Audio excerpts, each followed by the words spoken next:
Bonjour à tous, je suis super contente de vous retrouver aujourd'hui pour une nouvelle vidéo. Welcome sur ma chaîne. Je m'appelle Aurélie, je suis maquilleuse professionnelle, prothésiste ongulaire et donc youtubeuse et que vous êtes en train de regarder une de mes vidéos.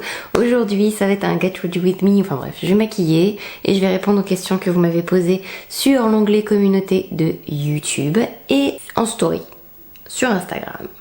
Il y a beaucoup de questions, donc on va commencer tout de suite. Je vais essayer de me maquiller en même temps, ce qui va pas forcément être évident, mais on va essayer. Donc vous m'avez posé en plus pas mal de questions. Je sais pas si j'arriverai à répondre à tout, parce qu'il y a des choses qui sont quand même assez techniques dans ce que vous m'avez demandé, donc je vais répondre du mieux que je peux, sachant que si vous voulez plus de précision, etc., n'hésitez pas à me mettre en commentaire qu'une vidéo sur le sujet vous intéresserait. Par quoi on va commencer? Par les questions sur Instagram peut-être? Alors, en même temps, je vais quand même prendre mes produits. J'ai une migraine pas possible, donc j'espère aussi que ça va aller. Et j'ai l'œil qui saute là, mais bon, bref. Je vais pas forcément parler des produits que j'utilise à chaque fois, je vais tout vous lister en barre d'infos, donc n'hésitez pas à regarder. Je vais juste étaler mon primer et... Oh, bien. Et la première question que j'ai, c'est est-ce préjudiciable pour la peau si on se maquille tous les jours? Est-ce préjudiciable pour la peau? Le maquillage est censé rester à la surface de votre peau. Il n'y a pas de pénétration comme un soin, une crème, etc. Même s'il y a certains fonds de teint qui possèdent des actifs de soin, etc. Mais tout ça c'est fait pour rester à la surface de votre peau, et à partir du moment où de toute façon vous vous démaquillez correctement le soir, vous pouvez parfaitement vous maquillez tous les jours, il n'y a pas de souci. À un moment donné, il y avait eu une vidéo sur... c'était un article, je sais plus, sur une femme qui ne s'était pas démaquillée. En fait, elle avait accumulé mascara, enfin c'était assez horrible à voir. Je ne vous conseille pas d'y aller, mais c'est important de se démaquiller. À partir du moment où vous faites ça, vous pouvez vous maquiller tous les jours sans problème. Enfin, votre peau n'étouffe pas, la peau ne respire pas de toute façon. Donc, et à l'heure d'aujourd'hui, la technologie fait que c'est pas comme il y a 3 siècles. La deuxième question, si tu devais choisir une seule palette, tu choisirais laquelle? Ça c'est vache comme question. Je pense que je me prendrais la palette de Be Perfect Cosmetics, la clientèle palette, parce qu'elle est quand même hyper facile à utiliser. Donc je vous invite à regarder ma vidéo sur ma collection de palettes, j'allais dire de paillettes. Dedans je montre toutes les palettes que je possède, et donc si vous connaissez pas la clientèle palette, vous pourrez aller jeter un petit coup d'œil. Non, je crois que j'aime pas ce fond de teint en fait finalement. C'est une palette facile à utiliser et j'aurai un petit peu tout et un peu plus pour pouvoir faire quand même des looks rigolos. Donc quitte à garder qu'une seule palette. En plus la qualité des fards Be Perfect, c'est incroyable. Ah, les deux belles ensemble. Ah, cette vidéo commence tellement bien. Oh, je crois que je vais tout enlever. C'est une vidéo qui va durer 3 heures quoi. Allez, on va reprimer. J'ai juste essuyé un peu. Et je vais mélanger. Ah, qu'est-ce que j'ai fait? Vous avez vu ce qui vient de se passer? J'ai voulu enlever le capuchon et il y a le truc de pompe qui s'est... Et ça va pas. Je sais pas si je vais continuer cette vidéo. J'en peux plus. Bon, on aura déjà fait... Il s'est passé combien? Il s'est passé un quart d'heure. J'ai encore rien réussi à faire, mais j'ai réussi à répondre à 2 questions. J'ai jamais encore mélangé les deux. J'ai envie de voir ce que ça fait. J'utilise l'éponge Beauty Bay. Je sais pas si ça vous intéresse. Oh, j'ai mal mélangé le verre. Génial. Question suivante. Une recette pour les ongles mous et cassants. J'ai pas de recette en particulier en fait pour les ongles mous, à part les cures de levure de bière, compléments alimentaires, etc. etc. Il y a les produits, je vais vous les mettre en barre d'infos. Il y a quand même plusieurs produits que j'aime bien utiliser pour les ongles, que vous pouvez vous procurer, je crois, facilement. Ce sont des produits qui se posent sur l'ongle en fait, tout simplement pour les nourrir un petit peu, les soigner, les traiter, etc., etc. Mais de recettes miracles comme ça, non, j'en ai pas. À une époque, j'utilisais un produit de chez Mavala, mais j'ai lu qu'il y avait des ingrédients à une époque qui n'étaient pas terribles. Mais alors ça date d'il y a 10 ans, ce que je suis en train de vous dire là. Fais-tu ou envisages-tu de faire des cours de maquillage? Alors c'est marrant cette question parce qu'elle est revenue plusieurs fois. Je crois qu'on me l'a posée aussi sur YouTube. Et pourtant sur mon site internet, il y a marqué... Vous pouvez trouver mon site internet en barre d'infos. Il y a des photos, il y a tous mes tarifs, maquillage, mariage, beauté, les ongles, parce que je fais aussi les ongles, etc. Et dedans, il y a marqué leçon de maquillage. Alors, il faut que je mette tout ça à jour, parce qu'en plus, avec le déconfinement, etc., il y a des choses que je ne fais plus pour le moment, comme d'accepter un accompagnant ou de faire des cours de maquillage en groupe. Donc ça pour l'instant c'est suspendu. Mes cours maquillage individuel, j'en fais. Je fais des cours d'auto-maquillage en fait. Donc je vous maquille une partie du visage et vous reproduisez sur l'autre parce que le but c'est quand même que vous appreniez à le faire. Et après j'envisage peut-être de changer 2-3 choses. Dites-moi ce que vous en pensez, c'est-à-dire de proposer un cours d'auto-maquillage pour faire, on va dire, la base, pour vous apprendre un maquillage de base, je sais pas comment dire autrement. Le teint, un peu les yeux, maquiller vos sourcils, la bouche, etc. Vous mettre en valeur. Et après, vraiment de faire des leçons plus dédiées, c'est-à-dire vous montrer comment faire un contouring sur vous ou comment faire un smoky, etc. Je sais pas trop encore, mais pour l'instant le cours d'auto-maquillage, oui. Et j'avais pensé aussi faire des leçons en vidéo, des cours. Mais bon, je m'éloigne un peu du sujet parce que c'est pas la question. J'ai une peau mixte déshydratée, quelle crème de jour de pharmacie me conseilles-tu? Tellement de choses qui rentrent en compte, c'est pas si facile que ça. Je vais pas mentir, je conseille des choses à mes clientes, mais c'est parce que je les ai devant moi aussi, donc c'est facile parce que on parle, je vois leurs problèmes, je vois leur peau, l'état dans lequel elle est, comment il faudrait qu'elle soit. Et puis je suis pas dermatologue. Après oui, j'ai fait des études d'esthétique, les soins, etc. C'est quelque chose que j'aime et que je sais faire. D'ailleurs, est-ce que ça vous plairait plus de vidéos sur les soins? J'adore les soins. En crème de jour en pharmacie, honnêtement, je pourrais vous conseiller plein de choses en pharmacie, nettoyant, masque, etc. Crème de jour, ça fait très longtemps que j'ai pas regardé les crèmes. J'aime beaucoup la gamme Toleriane de La Roche-Posay. Aven, j'avais testé, mais c'était il y a tellement longtemps, si vous saviez. Après, on trouve en pharmacie les produits Sanoflore aussi, qui sont très bien. J'aime beaucoup leurs produits, leurs crèmes. L'essence Aquanautica pour le contour de l'œil. Enfin bref, je m'égare un peu. À quel âge as-tu commencé à te démaquiller? Si je lis les questions n'importe comment, on va pas y arriver. À quel âge as-tu commencé à te maquiller? Mon premier mascara, c'est toute une histoire. J'avais 12-13 ans. Et j'étais partie en voyage en Angleterre avec l'école. Et bah bien sûr, les parents donnent un petit peu de sous, hein. Of course, ils donnent un petit peu d'argent de poche et tout, et j'avais pas le droit de me maquiller. Bien sûr, quand t'as de l'argent en poche et que tu peux faire ce que tu veux avec, et que tu arrives dans les magasins avec tes copines et que tu peux acheter ce que tu veux, parce que il y a toujours des, vous savez, les temps de récréation entre guillemets où on visite un truc et après on peut faire un peu ce qu'on veut, et il y avait des boots, etc., etc.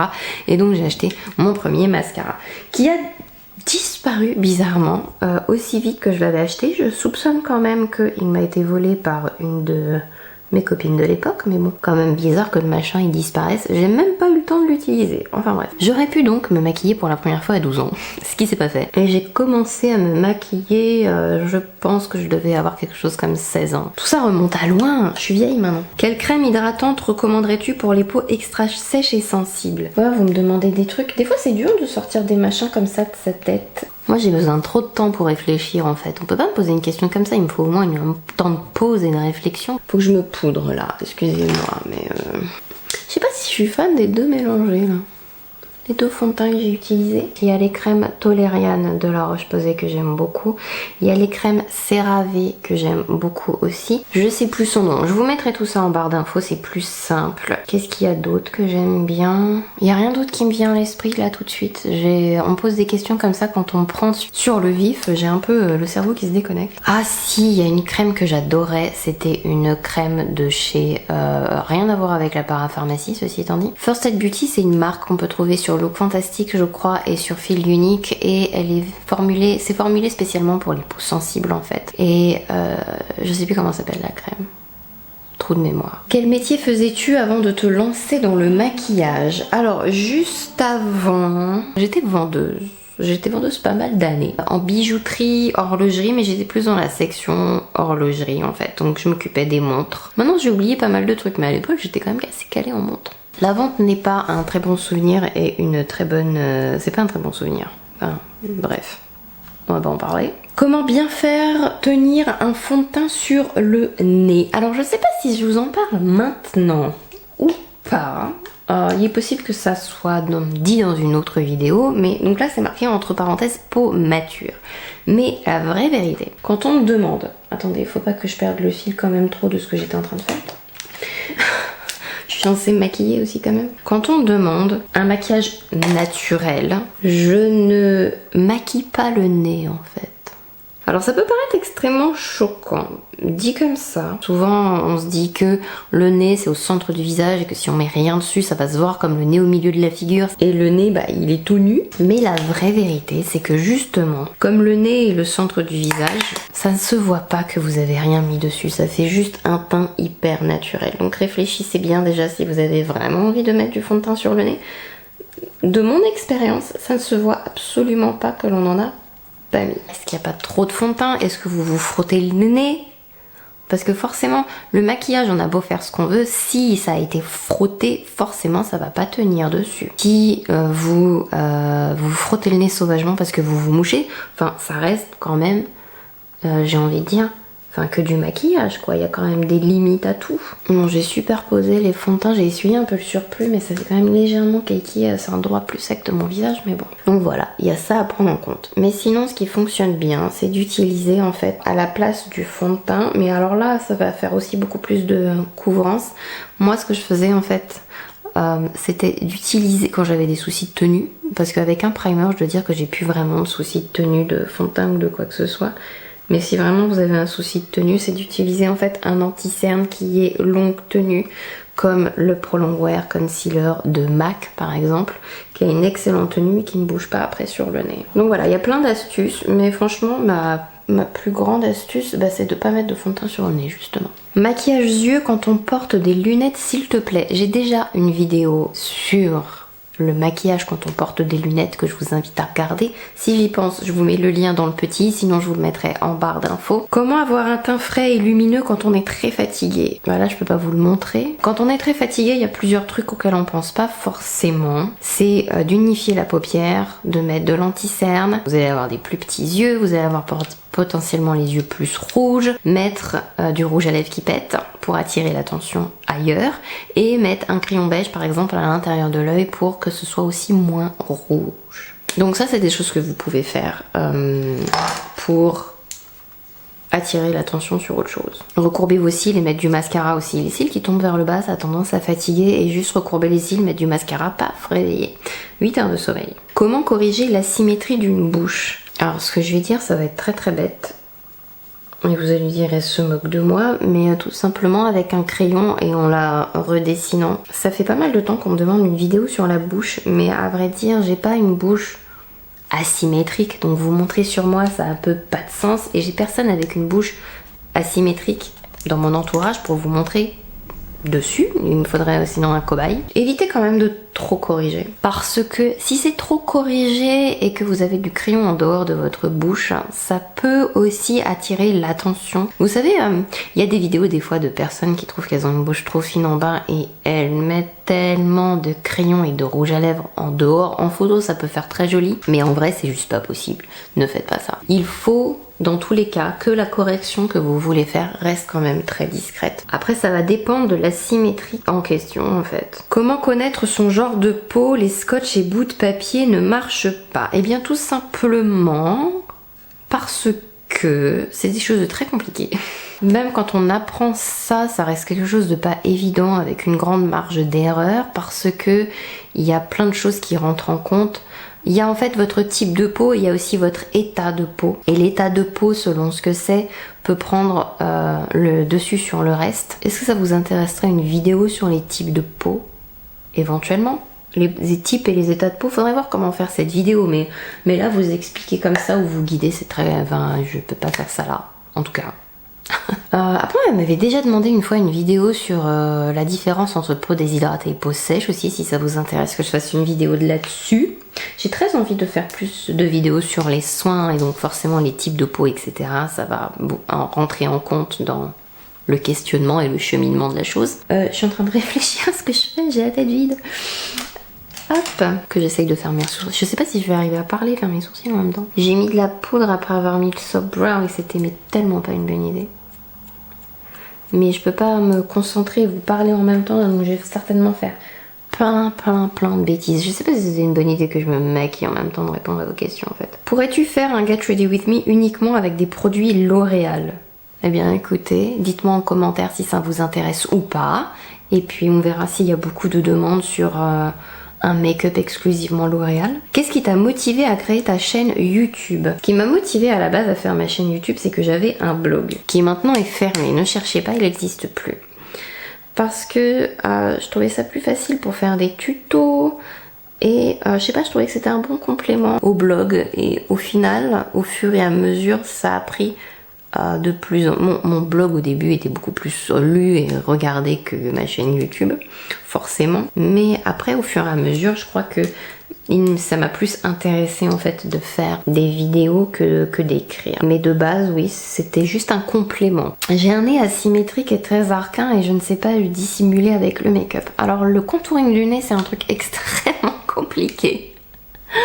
On m'a demandé plusieurs fois de faire des vidéos sur le contouring du nez, mais honnêtement il me faudrait plusieurs nez pour vous montrer. En fait, je peux pas vous montrer qu'avec le mien, ou je sais pas si ça va être très parlant, mais globalement quand vous faites un contouring du nez, vous n'êtes pas censé mettre du contouring comme ça, comme on voit toutes les youtubeuses faire pour se faire un nez, on a l'impression qu'elle respire à peine. Il faut mettre un contouring à l'endroit où vous voulez le corriger. Imaginons que vous avez le nez qui part par là, par exemple.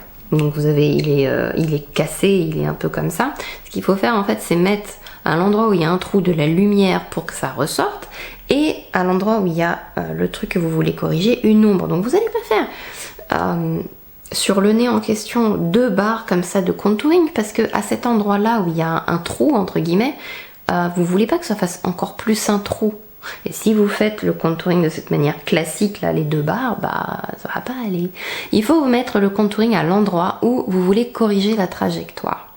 Si vous avez un nez large au bout, mais que vous avez très étroit là, vous n'allez pas non plus mettre les 2 barres là, parce que à l'endroit où vous avez un truc très étroit, vous voulez pas le rendre encore plus étroit, donc le contouring vous allez le mettre uniquement sur le bout du nez, à l'endroit où vous voulez que ça soit moins large. Est-ce que vous voyez le principe du contouring? C'est une correction qui va mâcher pour la photo, mais il va de soi que dans la vraie vie, le contouring va être moins... Vous allez avoir la lumière qui va changer, vous allez bouger, donc forcément ça va corriger un peu, mais ça va pas faire le même effet que Photoshop ou que une photo dans un magazine ou que les youtubeurs qui ont une lumière fixe sur eux. Est-ce que vous voyez ce que je veux dire? Il y a des choses que vous ne pourrez pas corriger et ça sera pas corrigé autant que vous le voulez, certainement. Par exemple, si vous avez une bosse sur le nez, vous pouvez l'atténuer. Ce sera atténué, voilà, c'est ça que je veux expliquer. Ce sera atténué, mais ça va pas disparaître. Donc la bosse, évitez highlighter dessus, bien sûr. Mettez plutôt du bronzer mat dessus. Balayez-le légèrement comme ça pour que il ait moins de volume et d'apparence et qu'il soit plus atténué. Enfin, je me décide sur les yeux maintenant. Je suis en train de me dire, je ne sais pas quoi faire pour mes yeux en fait. Je parle, mais je vais peut-être faire un make-up ultra simple. Je ne sais pas. Alors attendez, je fais ça et après je vais passer à la question suivante. Quelle est la toute première palette que tu aies eue? J'en ai franchement aucune idée. C'est trop vieux ça pour que je m'en souvienne en fait.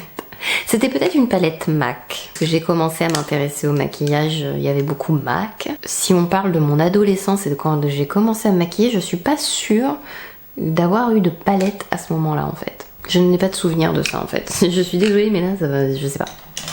Je sais pas du tout. Je crois que je vais mélanger mes 2 palettes Be Perfect Cosmetics. Donc celle-là c'était la clientèle dont je vous parlais tout à l'heure, qui est magnifique. Voilà, on peut tout faire avec je trouve. J'ai fini les questions sur Instagram. Une crème solaire qui évite l'effet boule à facettes et qui pique pas les yeux. À moins qu'il existe un contour des yeux avec SPF. Je ne mets pas de crème avec un SPF à l'intérieur. Je mets une protection solaire dédiée. Et jamais le pinceau que je veux dans ces cas-là. Moi, c'est un truc de malade.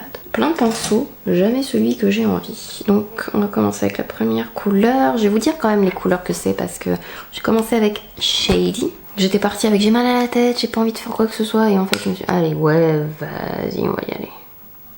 Ça va être un make-up très naturel. Vous allez voir, formidable. Donc, j'en étais. C'était quoi la question? Je ne sais plus. Qu'est-ce qui se passe? Ah, la crème solaire. Donc, j'utilise des crèmes solaires dédiées en fait. Alors, il y a une crème solaire qui est très bien, qui est très facile à trouver, qui est mate. On peut le mettre sur le visage, on peut en mettre sur le make-up.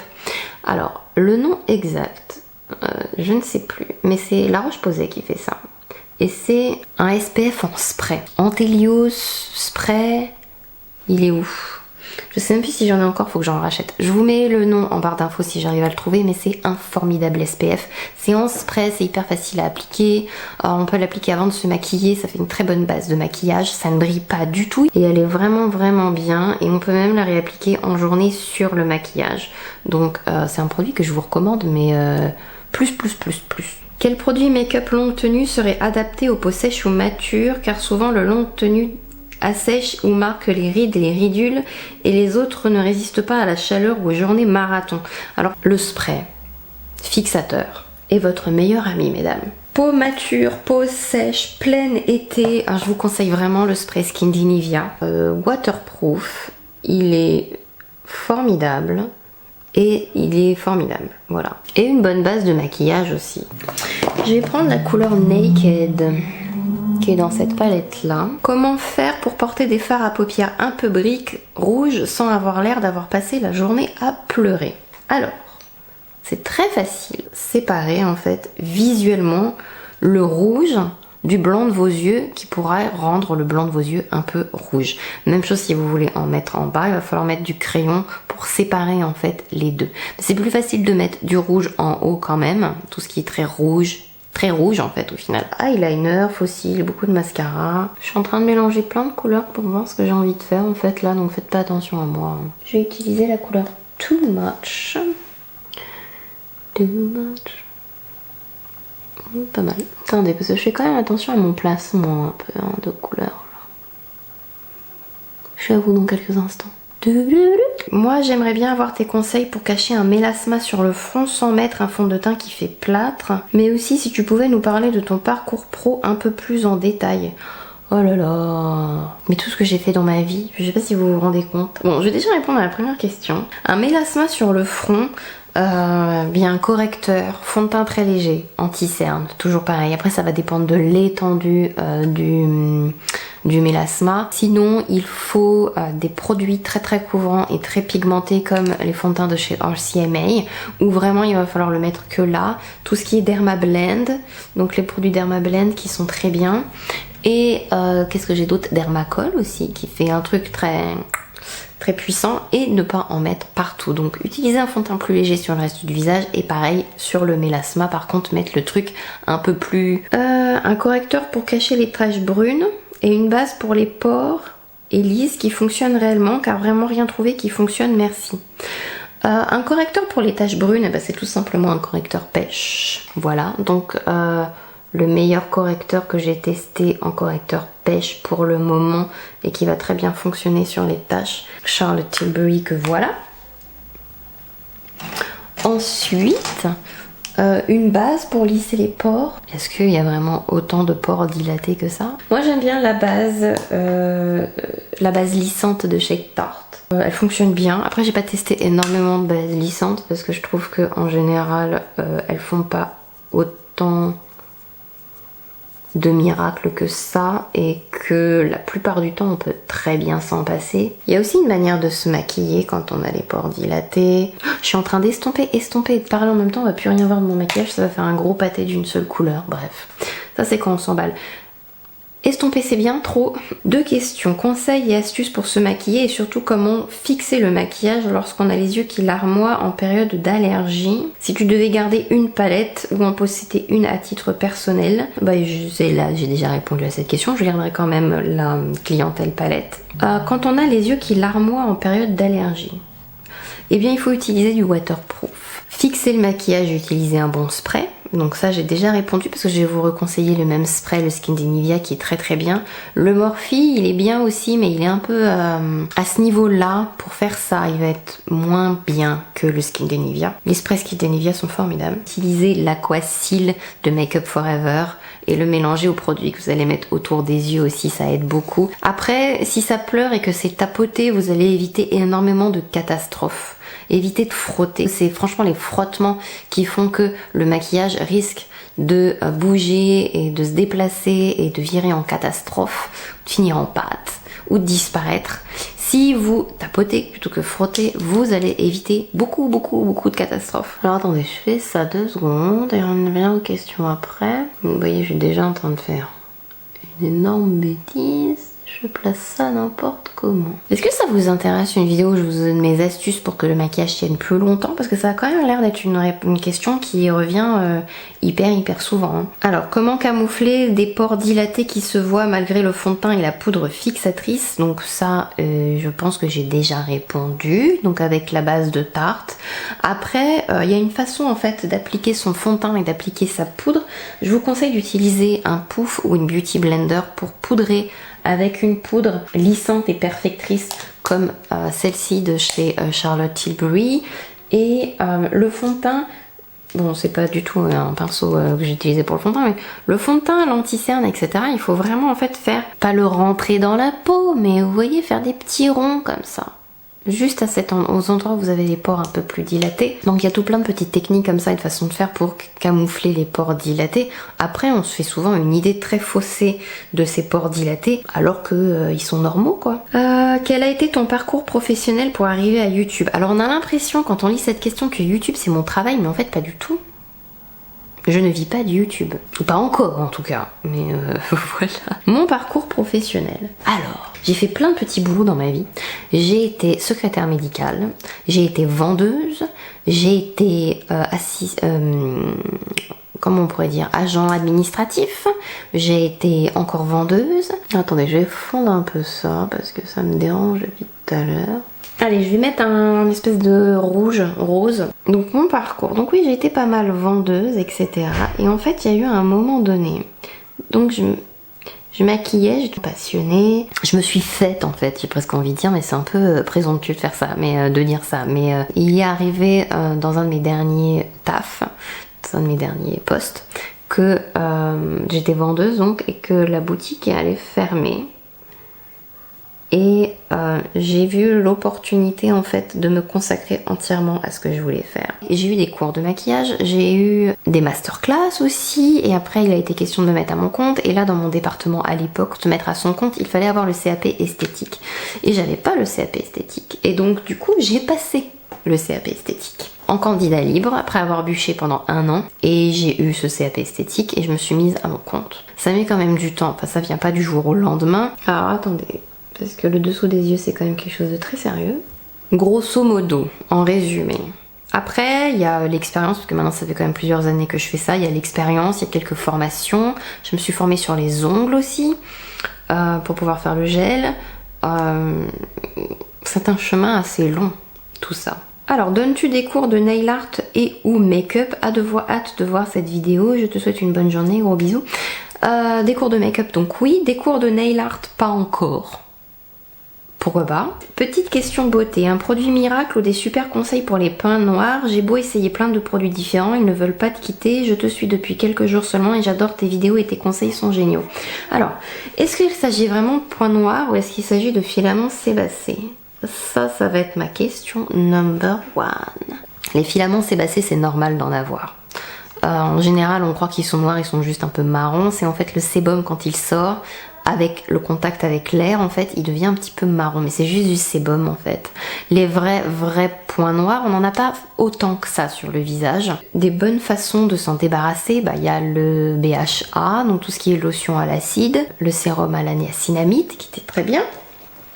Je vous en parlerai dans de prochaines vidéos soins, je pense. Donc tout ce qui est BHA, niacinamide, ce qui en plus diminue la taille des pores dilatés. Après, il faut savoir que la taille des pores dilatés, on est ainsi un peu prédisposé génétiquement. Donc, vous pouvez pas les diminuer plus que ce qu'ils ont génétiquement programmé pour faire. Il y a des crèmes aussi que j'aime bien chez en parapharmacie, c'est les crèmes Bioderma. Que j'ai oublié de vous parler. Vous voyez, moi, il me faut du temps pour réfléchir à tout ça, là. Bref, je vous mettrai les crèmes avec les types de peau et les problématiques dont il a été question dans les questions en barre d'infos. Ce sera plus simple parce que moi, j'ai besoin de trop de temps pour réfléchir. Après, c'est marqué, j'ai essayé plein de produits différents. Bah oui, mais quoi comme produit? Moi, je ne sais pas quoi te dire du coup. Quel highlighter quand on a la peau mixte, voire grasse, avec de la texture, parce que j'en ai marre des teints mat, j'ai envie de lumière, mais je trouve que ça fait plus gras que lumineux. Alors en fait, il y a aussi... Alors, deux choses. Attendez, il faut que je prenne un eyeliner. J'ai mis du crayon à l'intérieur de mon œil parce que je peux pas le faire comme ça. Je sais pas si c'est une bonne idée de mettre je sais pas. Si c'est une bonne idée de faire un trait d'eyeliner, vu mon état de concentration proche de à peu près 0. Mais on va essayer quand même. Donc mon eyeliner, que je vais liquéfier avec mon Duraline, j'aime bien faire ça. J'aime beaucoup les highlighters de chez MAC, que je trouve franchement très bien. Attendez, j'ai besoin de me concentrer 2 secondes là. Mélanger du noir avec Too Much. Les Hyper Real Glow. Après, je dirais que c'est surtout la façon dont vous allez appliquer l'highlighter qui compte. Un highlighter, ça se met pas partout et quand on a la peau grasse, il faut faire très attention, avoir la main plus légère et éviter de le poser justement aux endroits où on a tendance à graisser. Donc moi je le mettrais plutôt là, l'highlighter déjà sans le descendre trop bas parce qu'en général quand on a la peau grasse, on va luire en fait ici déjà. Donc ajouter un highlighter trop bas, ça va donner justement cette impression, sauf si vous avez tendance à graisser sur la zone T, j'éviterai la zone T en fait. J'en mettrai juste un peu là, un tout petit chouïa là, un peu là si vous avez les yeux extrêmement rapprochés aussi. Il faut bien fondre comme ça, vous appliquez l'highlighter et après vous faites des petits mouvements pour le fondre, voire même vous pouvez aussi passer votre doigt dessus pour être sûr que ça s'est bien fondu avec le reste. La façon dont vous allez l'estomper, c'est hyper important que ce soit bien fondu. Astuce pour paupières ridées et contour des yeux déshydratés, l'essence de Sanoflore qui est très bien pour les yeux déshydratés que j'adore, c'est Aqua Hypnotica. Ensuite des astuces pour les paupières ridées, bah là je sais pas trop ce que tu veux dire par ta question. Que veux-tu comme astuce précisément? Des soins? Une base pour paupières ridées? Je ne sais pas. Que penses-tu du maquillage minéral? Bah pas grand chose parce que j'ai pas testé énormément de maquillage minéral en fait, pour dire la vérité. Je ne connais pas bien le maquillage minéral donc quand je ne connais pas, je n'en pense pas grand chose de spécial. Je ne me prononce que sur les choses que j'ai testées et que je sais. Faut-il absolument mettre du mascara sur les cils du bas? Alors, ça c'est marrant parce... Enfin c'est marrant. On s'éclate. C'est une question que mes clientes m'ont souvent posée. Ça peut équilibrer votre maquillage, ça peut avoir un côté assez dramatique. Est-ce que c'est obligatoire? Non, rien n'est obligatoire. Ajouter des cils, ça peut donner un air de poupée. Mettre du mascara quand des cils sont déjà très noirs et très longs, ça peut déséquilibrer le maquillage. Moi j'aime bien mettre du mascara parce que j'ai des tout petits cils, donc autant qu'on les voit quand même un tout petit peu. Même avec du mascara, des fois on a l'impression que j'en ai pas, donc vous imaginez bien que... Après j'ai déjà eu des clientes qui avaient des cils en bas très fournis, noirs. À en mettre, on a un déséquilibre avec le haut, donc je dirais que dans ces cas-là, il vaut mieux pas en mettre qu'en mettre. Mais après... Un maquillage de mariée pour 45-50 ans, peau normale à mixte, astuce pour que cela dure toute une journée, quel fossile, quel crayon à sourcils, LRAL, gloss, etc. Et quelle colorimétrie en palette d'yeux à recommander. Eh ben dis donc, mais c'est carrément une consultation là que tu veux. Quand j'ai une mariée de plus de 45 ans, déjà je lui demande à quoi elle est habituée. On n'est pas tous habitués au même make-up, à la façon dont on se maquiller. Et la colorimétrie, ben, ça dépend de trop de choses.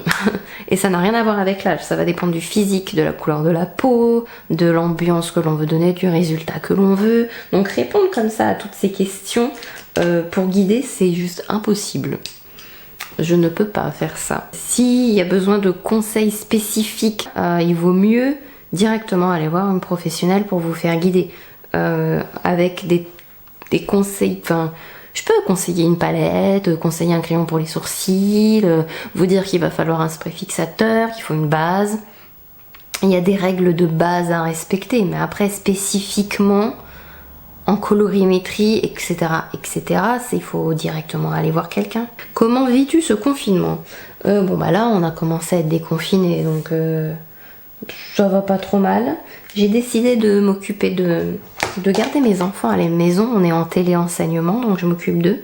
C'est assez sportif, hein, mes journées, mais bon, on s'en sort. Je n'ai pas mal vécu le confinement, je vis un peu plus mal le déconfinement parce que j'ai l'impression que les gens font quand même beaucoup n'importe quoi et ça m'angoisse de folie. Après il y a quand même des moments d'angoisse intense parce que je ne peux pas travailler, que tous mes mariages ont été annulés, que c'est quand même une grosse partie de ce que je fais en termes de maquillage, que c'est un peu l'angoisse parfois, que tout se mélange dans ma tête. Voilà, j'ai fini. Alors faites pas attention, je sais pas si vous avez fait gaffe à mes cheveux, mais en fait, bon là ils sont secs maintenant, mais je viens de prendre une douche donc ils étaient un peu humides.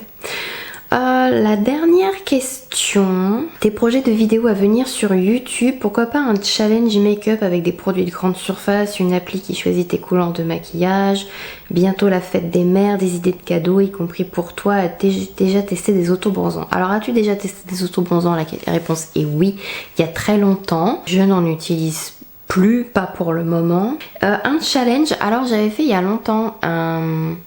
comment on dit,